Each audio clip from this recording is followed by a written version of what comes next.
Itu pula mak produktif mereka ini kan, beranak terus si Wani. Tapi karena statusnya sudah jadi suaminya si perempuan yang tetangganya ini, dia nggak pulang-pulang, terjebaklah dalam.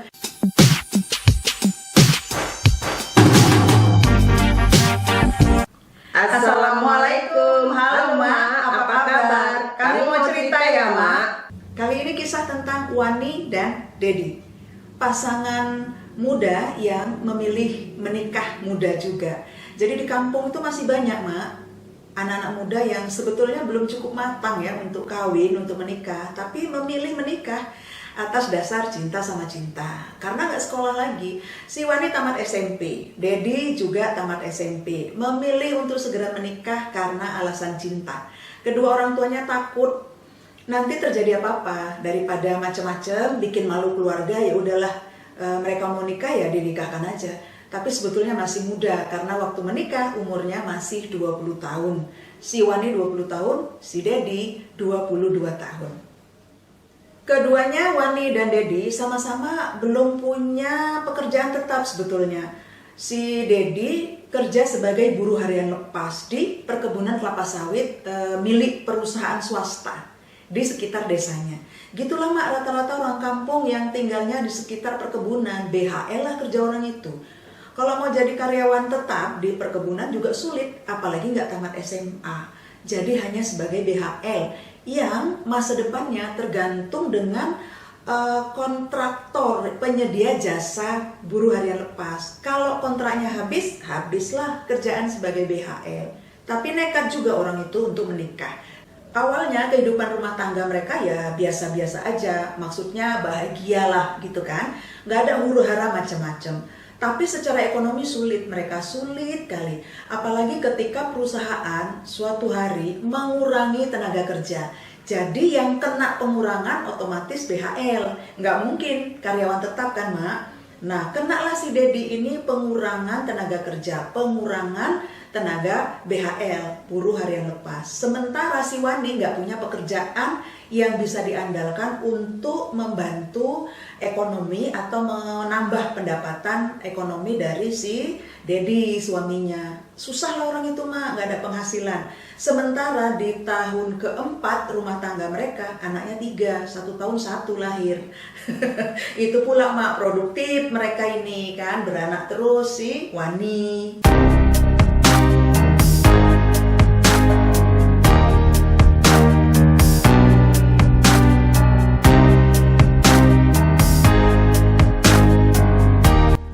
Selama masa sulit ekonomi rumah tangganya karena Dedi kena PHK, pengurangan tenaga kerja, nggak ada pesangonnya Mak. Buruh harian lepas tuh nggak ada jaminan apa-apa. Di PHK gitu aja, nggak ada pesangonnya. Mau nuntut sama siapa? Cuman BHL, ya kan Mak?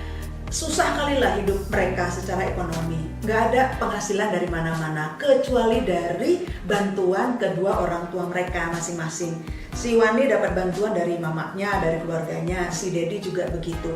Tapi itu nggak bisa diandalkan. Sampailah masuk tahun ke-6 rumah tangga mereka dengan 3 anak. Anak pertama udah harus masuk SD.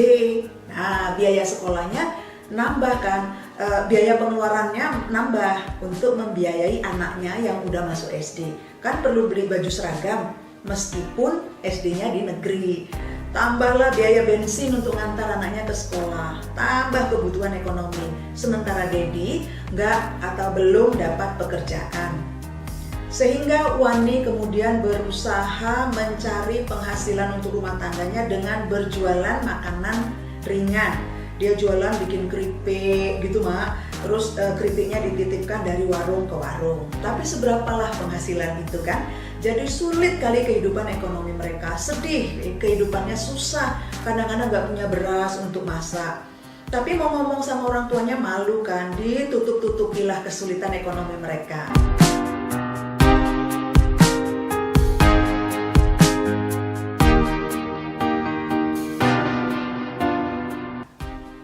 Hingga suatu hari, kesulitan mereka ini kan diketahui sama tetangga-tetangganya. Jadi suatu hari tetangga di depan rumahnya si Wani dan Dedi ada yang merantau ke luar daerah mereka, merantau ke Kalimantan. Si Dedi diajak merantau ke sana. katanya ada perusahaan perkebunan sawit yang membutuhkan tenaga kerja ke sana.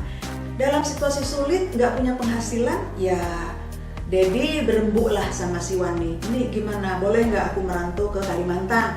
Tanya si Dedi kepada Wani. Kenapa bertanya? Kenapa mereka membicarakan itu? Penting, karena yang ngajak si Dedi merantau ke Kalimantan adalah tetangga mereka yang udah duluan pindah ke Kalimantan. Tapi tetangganya ini janda, Mak. Janda yang udah lama ditinggal, berpisah ya, bercerai dengan suaminya. Dan usianya juga udah lebih tua dari si Wani. Jadi janda tapi udah mateng gitu lah ya, udah kakaan mereka. Anaknya 4, kalau si Dedi dan Wani kan anaknya 3. Atas kesepakatan bersama, akhirnya Dedi disetujui, diperbolehkan Wani merantau ke Kalimantan, ikut tetangganya depan rumah itu. Berangkatlah si Dedi ke Kalimantan dengan harapan dapat pekerjaan di sana, gitu.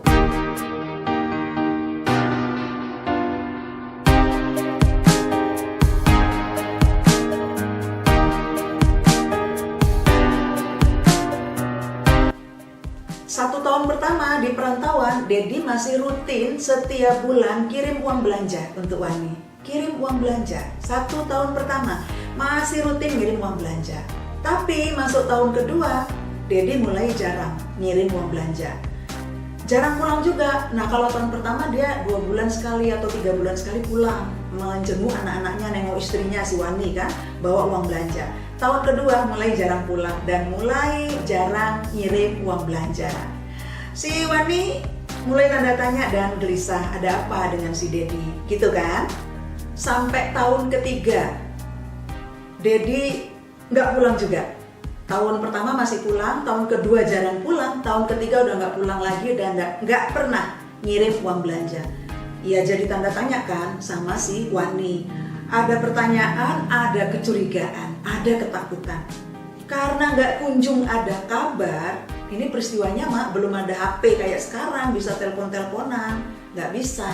Jadi memang harus dicek langsung. Diceklah sama si Wani, didatanginya lah ke Kalimantan. Nekat dia Mak, datang ke Kalimantan nyari si Dedi, nyari tahu apa ceritanya kawan ini, kenapa lakiku ini nggak pulang-pulang gitu kan Mak. Disusulnya lah ke Kalimantan bersama anaknya yang paling kecil. Dapatnya Mak, tahu dia alamatnya. Naik bis dia ke sana berhari-hari kan Mak ke Kalimantan sana. 3 hari 3 malam katanya Mak, baru sampai ke Kalimantan.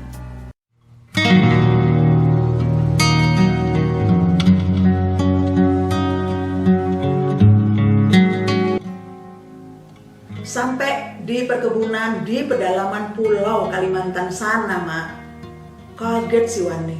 Karena ternyata si Dedi udah hidup bahagia dengan tetangga depan rumahnya, mama-mama janda itu yang dulu bawa Dedi ke Kalimantan. Ternyata tahun kedua mereka menikah, jadi suami istri, nikah siri memang. Tapi karena statusnya sudah jadi suaminya si perempuan yang tetangganya ini, dia nggak pulang-pulang, terjebaklah dalam ikatan rumah tangga itu. Nggak boleh pulang sama si istri keduanya ini. Kagetlah si Wani kan Mak, sakit kali rasanya hatinya. Marah, kecewa, sedih dia nengok si Dedi kayak gitu. Ternyata tetangganya ini manfaatkan si Dedi. Jadi waktu dia ngajak Dedi merantau ke Kalimantan, dia itu udah naksir katanya, naksir lama dia sama si Dedi. Dedi ini masih muda, jadi berondong lah kan di sana kan, senang lah si perempuan ini, si mbak-mbak janda ini.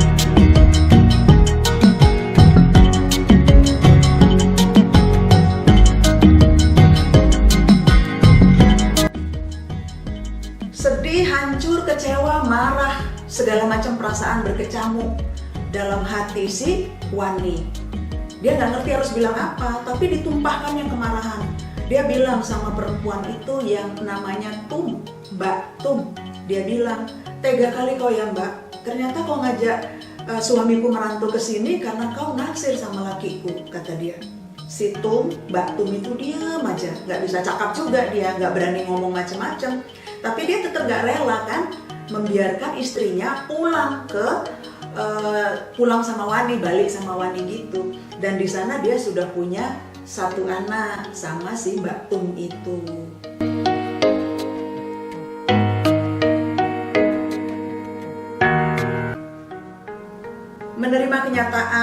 menghadapi kenyataan bahwa suaminya si Dedi udah kawin lagi sama perempuan lain, sama tetangganya, kawin sama tetangganya di perantauan, hancur lebur perasaan si Wani. Apa ya? Selain marah, kecewa dan sedih, tapi dia juga harus ngambil keputusan. Dia berpikir dia nggak bakalan ngemis sama laki-laki itu. Dia nggak akan, "Bang, tolong kembali kepadaku," gitu. Dia nggak akan mengambil sikap itu, pikirnya dalam hati. Dia bertekad untuk nggak bakalan ngemis cintanya si Dedi.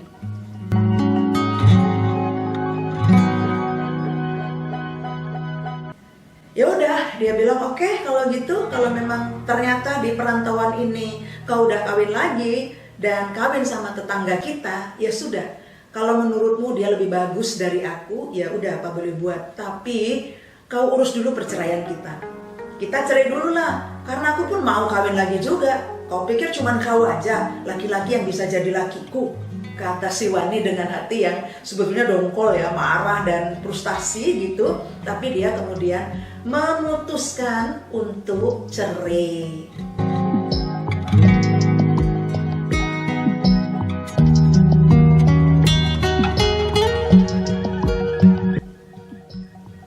Gimana menurut Mama?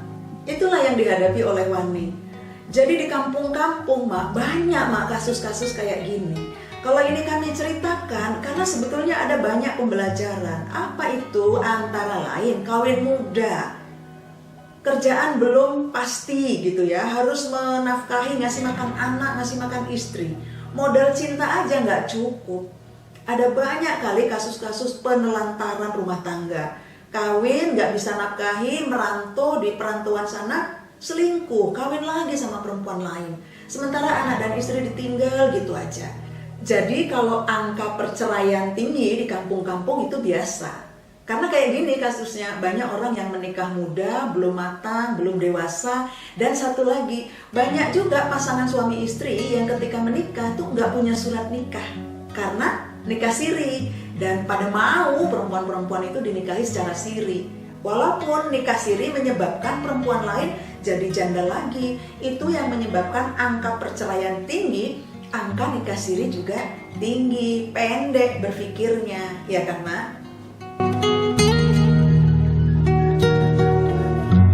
Bagaimana pendapat Anda Mak? Kasih komentar ya Mak. Terima kasih. Terima kasih udah nonton. Jangan lupa tekan subscribe dan tombol loncengnya biar dapat update dari kami.